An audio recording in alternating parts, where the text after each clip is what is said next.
Yeah, how about that? A commanding opening night beatdown by the Clippers over the Portland Trailblazers, taking care of business. Let's get into it on today's Locked On Clippers. You are Locked On Clippers, your daily Los Angeles Clippers podcast, part of the Locked On Podcast Network, your team every day.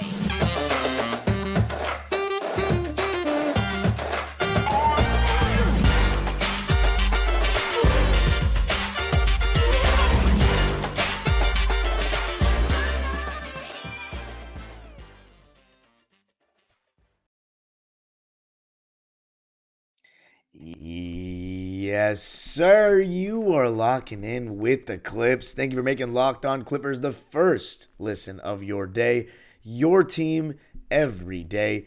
I'm your host, Darian Vaziri, born and raised in LA and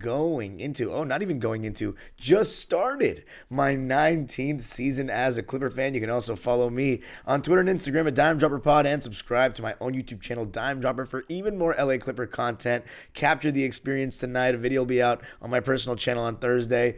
What an opening night that was. And Locked On Clippers, free and available wherever you get your podcasts. You got to comment on YouTube, though, your thoughts on the opening night victory. I am so curious to hear what you got to say. I will be reading all of them. And this episode is brought to you by Prize Picks, the best daily fantasy entry app around. Go to prizepicks.com/LockedOnNBA and use code LockedOnNBA for a first deposit match up to $100. But how about the Clippers? The Clippers coming out and setting a tone. Talk about seriousness.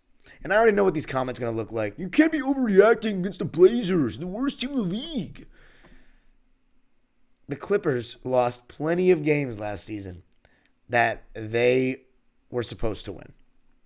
And part of being a great team in every sport that I've learned in my life is getting the wins that you're supposed to get.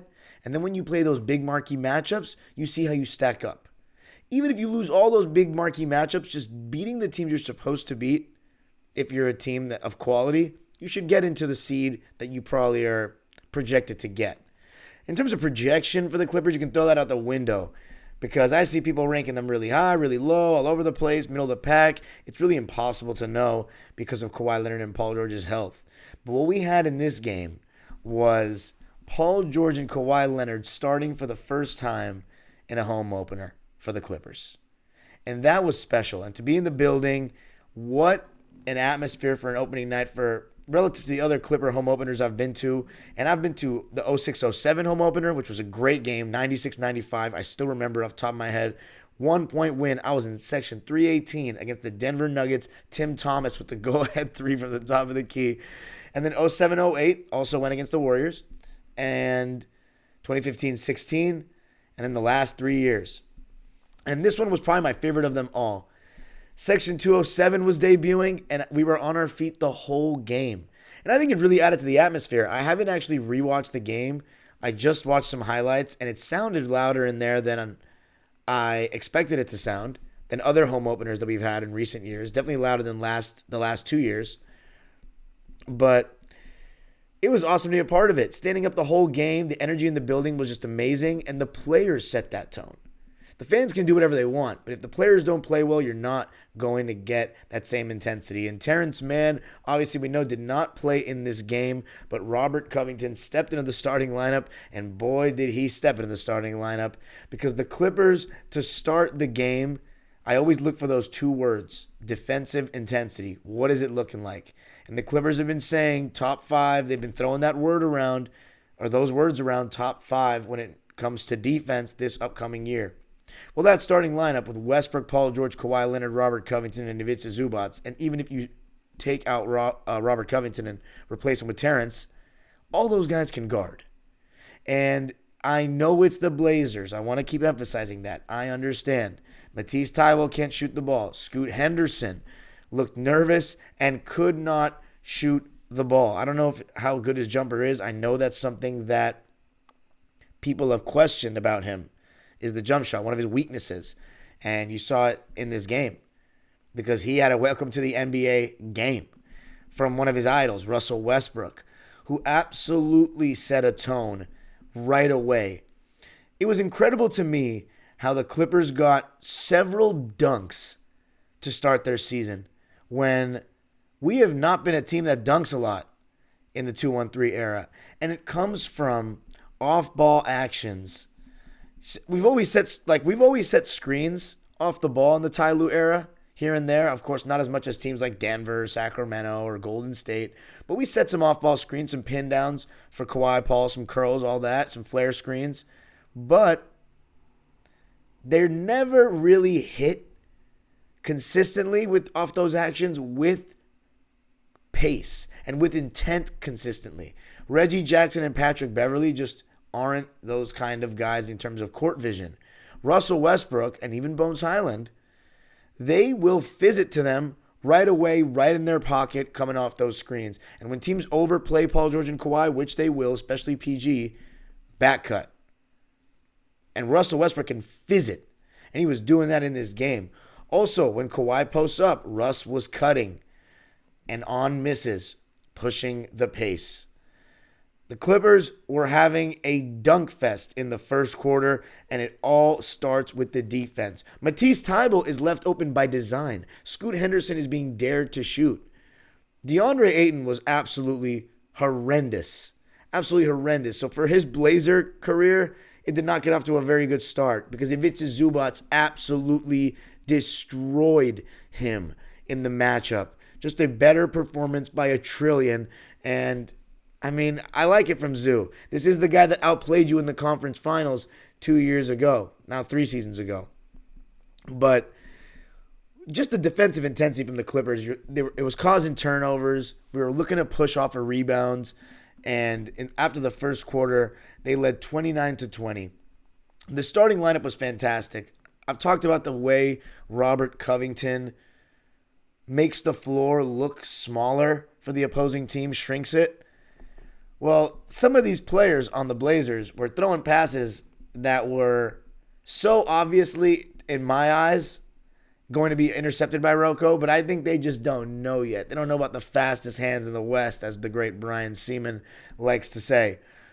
Rocco was awesome, in my opinion, just having a difference maker on the defensive end, and I don't think he was bad at the point of attack, getting over screens in this game either.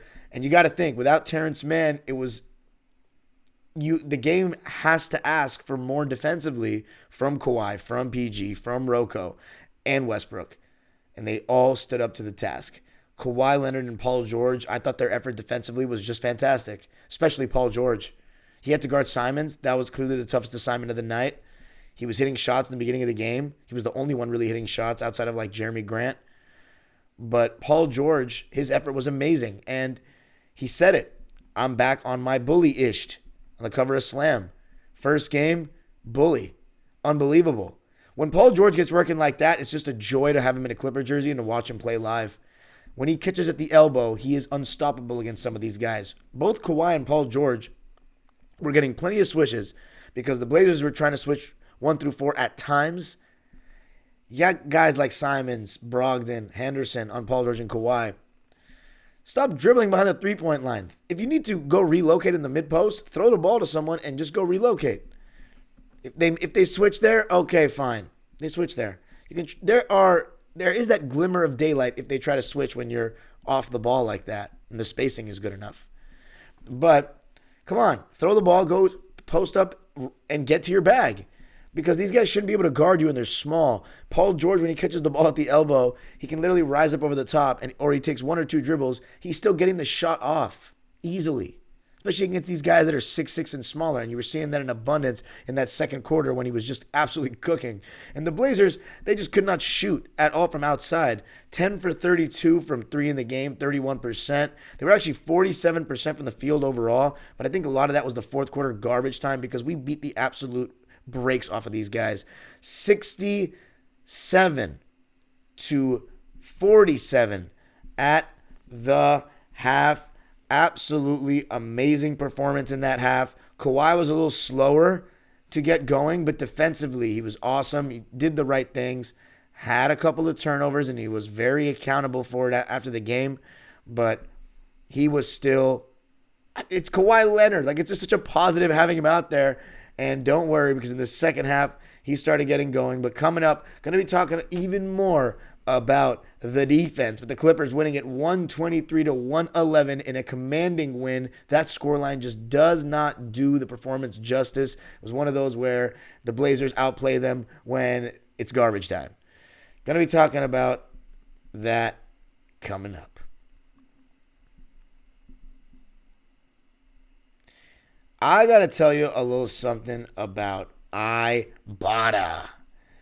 Turkey is great, but we all know the best part of Thanksgiving dinner is the sides. My mom's first cousin, she makes this amazing cream corn that we eat every year for Thanksgiving. And then my mom makes the best mashed potatoes, in my opinion, in the world. I would take my mom's over anybody's. So if you have those signature sides in your Thanksgiving traditions for your family, you can get all of that, all those side dishes and the turkey, all while getting yourself cash back with Ibotta. Starting November 1st for the 4th year in a row, Ibotta is giving 100% cash back on your Thanksgiving feast. Just add the offers in the app to redeem for everything you need to make your Thanksgiving feast complete. All you have to do is shop at your favorite retailers and upload your receipt. Download the Ibotta app now and use code LOCKED to get 100% cash back on your Thanksgiving dinner starting November 1st. Just go to the App Store or Google Play Store and download the free Ibotta app and use code LOCKED. That's IBOTTA in the Google Play or App Store and use code LOCKED.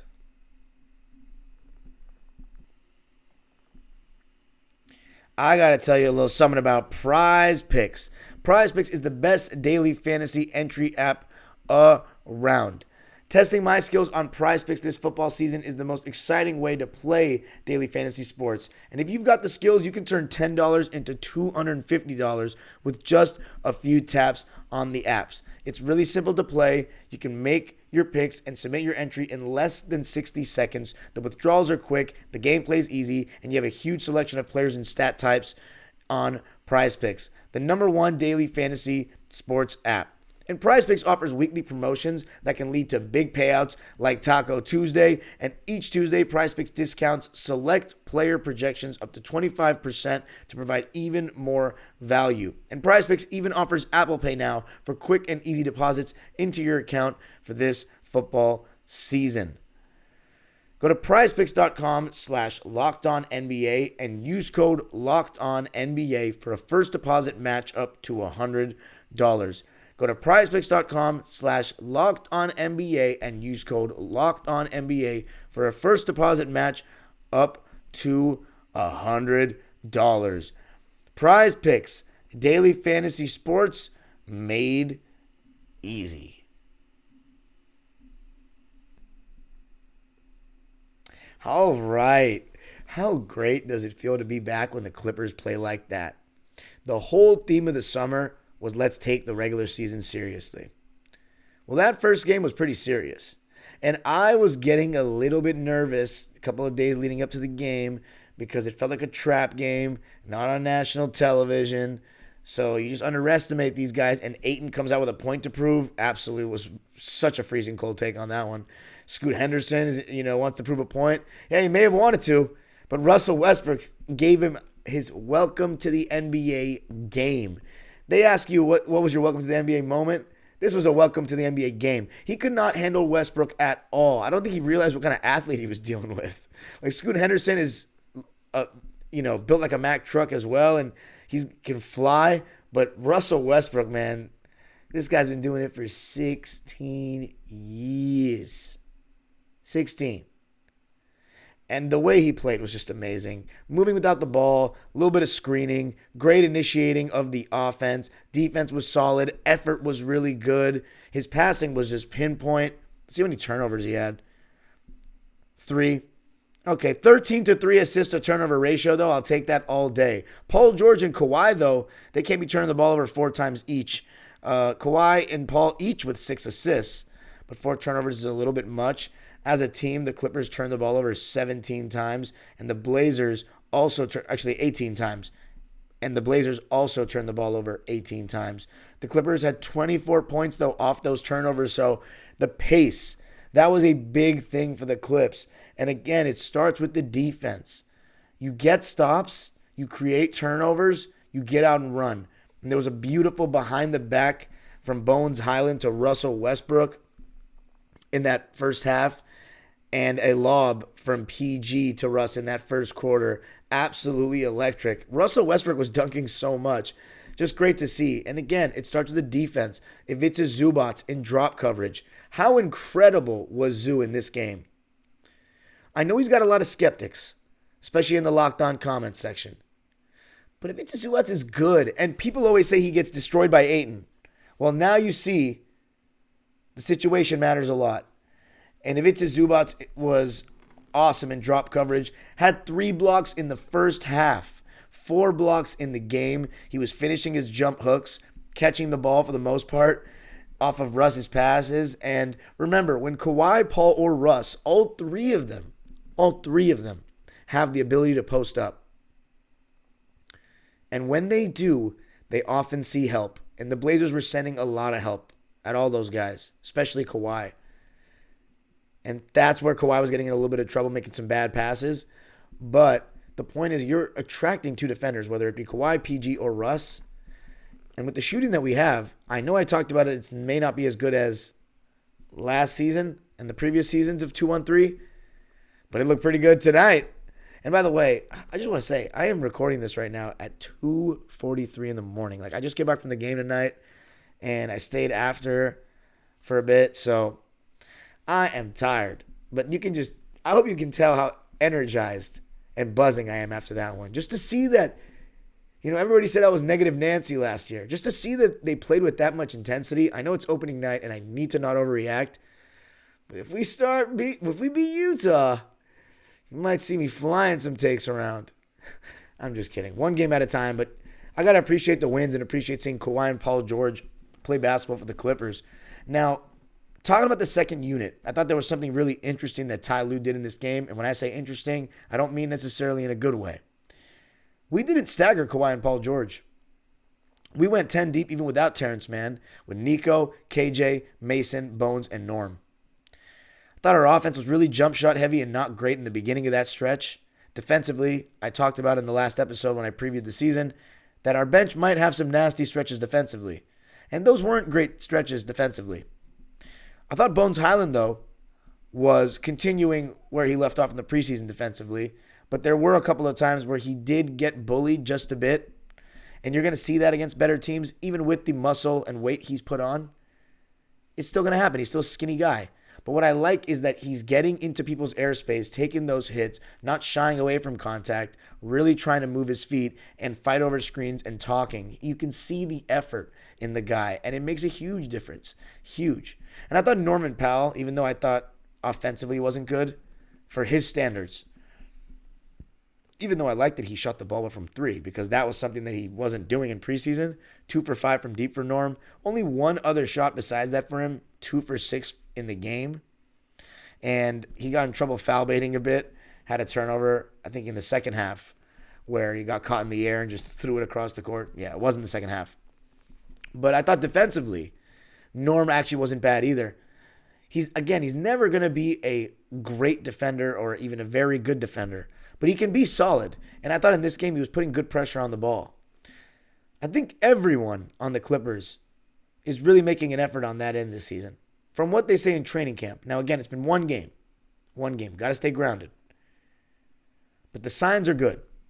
And I love this under-the-radar thing. And one of the things that this under-the-radar thing has given us is an easier schedule because we're not on national television the first 4 games. You look at the Lakers. They had the Denver Nuggets on the road first game. That's the toughest game you can get in the NBA now. Then they have the Phoenix Suns on Thursday. And they play the Clippers in game number 5. Not very favorable compared to the Blazers, Utah, who lost against the Kings, by the way,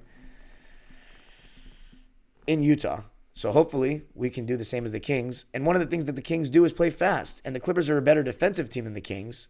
And they also were playing much faster. And one of the people that I thought was adding to that was Bones Highland. I talked to a lot of fans at halftime, and everybody was loving Bones. He missed a couple threes to start when he first got into the game. But as I said, I thought his defensive effort was good. And the way he pushed the ball on the break, and even just not even on the break, just in the pushing the ball in semi-transition, you can say. It was impressive. The way he was breaking certain dudes down off the dribble.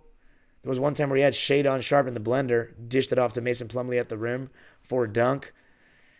He was electric. He's been fantastic in preseason. And in this first game, after, by the way, injuring himself in preseason, he got injured. Sprained his ankle. It was a pretty nasty one. Comes back in this game like he never got injured. 17 points, 3 assists. And by the way, those 3 assists don't really do him justice because it felt like he was hitting the open man to me. Of course, I haven't rewatched the game, but it felt like he was hitting the open man. And just Bones Highland's passing, I'm going to keep saying this and beat it like a dead horse this entire season. He's a very underrated passer. He is a dime dropper, you could say. But if it's Zubats, I was just so impressed with him defensively. And even Mason Plumlee I thought was solid defensively. You're going to see him hedge screens more and show, come out to the perimeter and then try to retreat because he's not a very good rim protector and he's better on his feet than Zoo. But I thought even in the moments that we needed Plumlee to protect the rim, I thought he was pretty solid, went up vertically and did his thing. And in the second half of the game, Kawhi Leonard started getting going. He was 5 for 5 from 3 in this game. Remember last season when Kawhi Leonard struggled to hit threes till January? He just didn't have his legs underneath him. No problem right now. 5 for 5 from deep. And a lot of them were open, where he didn't have to work too hard. Just moving off the ball a little bit, coming off screens. And Russell Westbrook finds him right in the perfect moment with pace. Russell Westbrook, the pace that he puts on his passes, it really makes a difference. It just gets the ball. I know it sounds so basic, but it just literally gets the ball to the player faster, and the defense, that 0.5 second, that 0.3 seconds, it makes a difference when you have the NBA athleticism. So Westbrook, and he sees it a second quicker than, maybe 2 seconds quicker than Reggie and Pat Bev.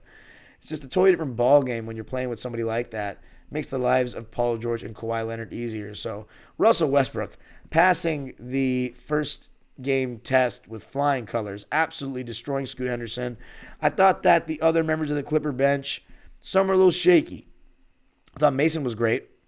6 points, 8 rebounds, 2 assists. Again, adds to our pace. Played 18 minutes and is a good passer. 2 for 4 from the field. 2 for 4 from the line as well.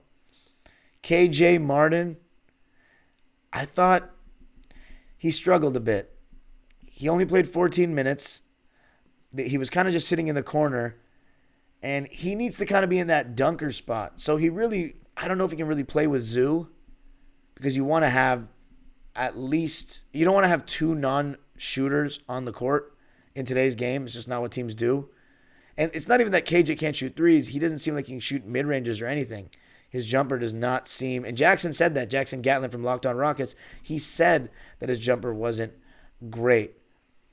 But coming up, going to talk more about the bench and the point guard play. What does it do for the Clippers? Going to be talking about that coming up. I got to tell you a little something about FanDuel. Snap into action this NFL season with FanDuel, America's #1 sports book, because right now new customers get $200 in bonus bets guaranteed when you place a $5 bet. That's $200 in bonus bets, win or lose.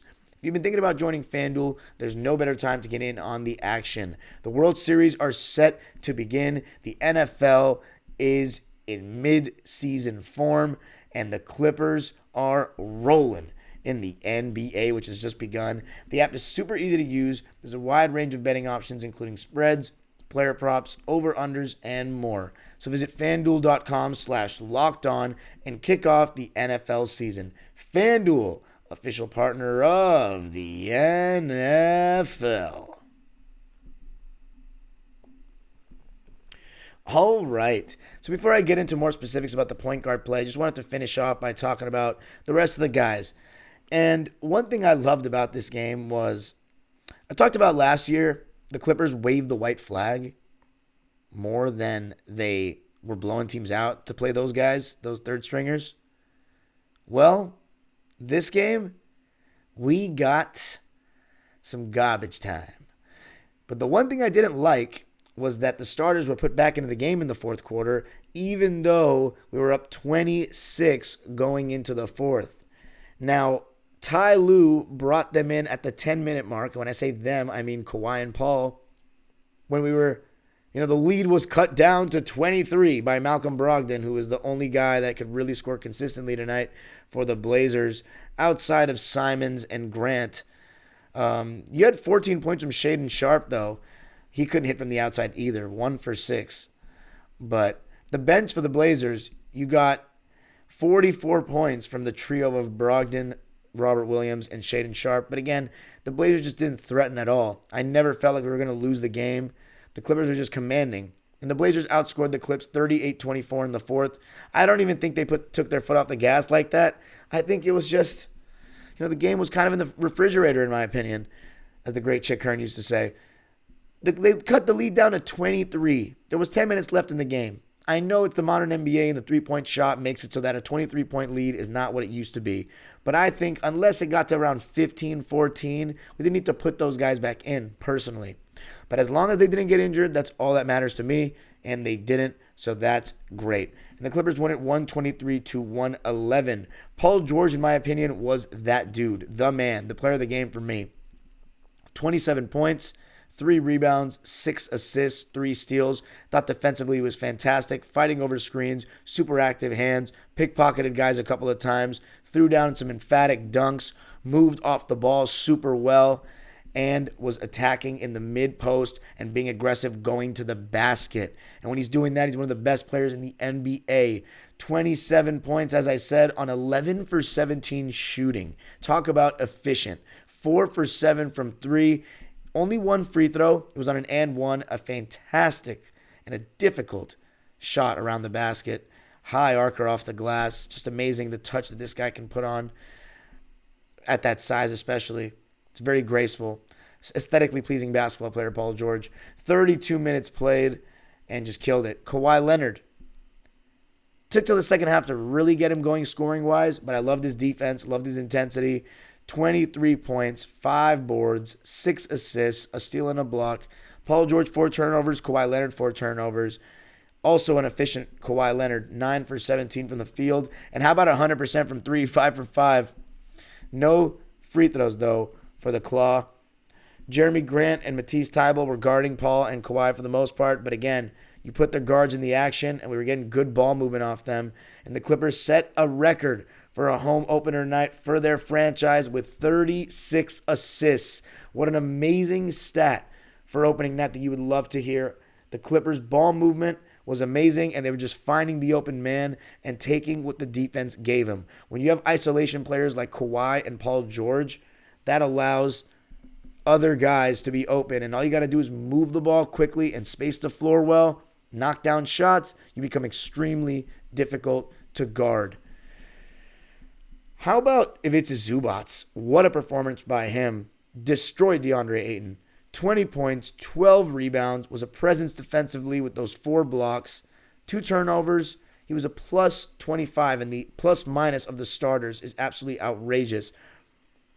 8 for 10 from the field for Zoo and 4 for 5 from the line, which you love to see. So 80% from the line and 80% from the field. Thought Zoo was just phenomenal, and hopefully it can be a confidence boost going forward. Playing with Paul George and Kawhi gets him tons of easier looks, and that's going to help him have higher scoring games, which will make him more confident. And Russell Westbrook does look for the big fella. And speaking of Russell Westbrook, he had a double-double, an amazing all-around performance, just commanding the floor well, setting the table, not trying to do too much, not always trying to get assists. And it's so easy for him to get assists, in fact, because of the talent that he's playing with. And he doesn't need to even do that much. And one thing I realize about the Clippers offense with Russ is they want quick hitters. And what I mean by that is Kawhi and Paul George come off a screen, Russ bullet pass to him, work right away. That way, the defense doesn't have time to sit and load up off of Russ, and you get Kawhi Leonard and Paul working quickly. Paul George especially, Like, the defense is just in trouble. And then they have to react. They help. Ball gets moving. And now Russ can really attack a scrambled defense and get downhill and then make a play, which is what he's great at. So I really am noticing that. Not too much. Russ, throw it to Kawhi to start the possession and just totally get out of the way. Slow, stagnant, predictable. Bones Highland and Russ. 11 points for Westbrook, 5 rebounds, 13 dimes, 3 turnovers. Thought he was absolutely phenomenal. 5 for 8 from the field, 1 for 2 from 3. No free throw attempts for him or Kawhi, which obviously I think that's not going to last long, but very efficient. Only 2 3-point attempts, which is what I said I think he should be shooting attempt-wise in the episode that I just did on Wednesday. But Russ, the highest plus-minus of any Clipper, plus 30. He was absolutely sensational against Scoot Henderson. Robert Covington, you may not be able to tell by the 5-point, 4 rebound, 2 assists, and 3 steals and a block stat line. Well, that doesn't sound that bad. And 2 for 5 from the field, 1 for 4 from 3. Missed a couple of open threes, but that is not an issue to me at all. He is going to keep getting those looks all season. But I thought his defense was awesome. 5 points, 4 rebounds. And again, playing with the point guards like Bones Highland, like Russell Westbrook, they just get everybody easier shots. And the pace that our point guards are bringing compared to the last couple of seasons with Reggie, Bev, even John Wall, who actually brought pace, but it didn't seem like the rest of the team was on the same page. Wednesday night, it seemed like they were on the same page. The whole team. They made an effort to run off of misses. They made an effort to run when they got steals and turnovers. They made an effort to push the ball with Bones and Russ. And one thing I will say about Rocco is I think he's okay playing fast as well. He's part of the steals. He had 3 steals in the game. Paul George also had 3 steals in the game. But it's great to have someone like Rocco who can get interceptions, get strips. And he played 23 minutes. He was a plus 26. Thought he was awesome. Nico Batum only played 9 minutes, had a donut, and didn't get a shot off. But I thought he was actually pretty good in his minutes. Defensively, 3 rebounds, an assist, and a steal, and a block. So I thought he was pretty decent. But it looks like Nico is that 11th guy. I said that in the last episode. In the last couple of episodes, I've been saying I think he's the one that's going to get the least amount of minutes of those 6 players off the bench that have a case to be playing. But KJ Martin, he's probably the 10th guy right now. And besides an offensive rebound that led to a 3, that was his rebound and assist, I need to see more from him. The jumper is looking a little suspect. The Clippers can't really use him as a spot-up shooter, I don't think. He needs to be more in the dunker spot, try to find ways to get him rolling to the basket and to get him coming off of screens. But the running game, forcing turnovers, pushing the base, that will favor KJ Martin. I said Mason Plumlee, 6 points, 8 rebounds. Bones Highland, absolutely awesome. 17 points, 3 assists on 6 for 11 shooting and 3 for 8 from 3 and 2 for 2 from the line. Very efficient. Norman Powell, I think early season norm. I think it'll come. I know I've been saying it for a couple of games now when it goes back to preseason, but it's really the first game. And I think defensively, if he can be passable and decent, the shot will come. The buckets will come, I should say, because his 3-ball was good in this game. But yeah, point guard play looked really good. Defense, solid. But now we got the Utah Jazz coming up. And in the next episode, I'm going to be talking about James Harden. The Clippers have apparently stopped talks on him, which I'm going to be reacting to, and previewing the Jazz game while also reacting to the rewatch. When I mean rewatch, I mean me rewatching the game. The Clippers won 123-111. The franchise record for assists and threes. The Clippers shot 52% from the field and 47% from 3. 16 for 34. You gotta love that. You can follow me on Twitter and Instagram at DimeDropperPod. Subscribe to my YouTube channel, Dime Dropper, for even more content and see the video of the game.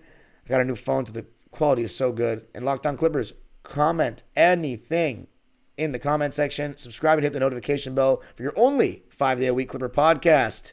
We're so back. Let's go, Clippers. The age-old proverb continues. Go, Clippers, we undefeated.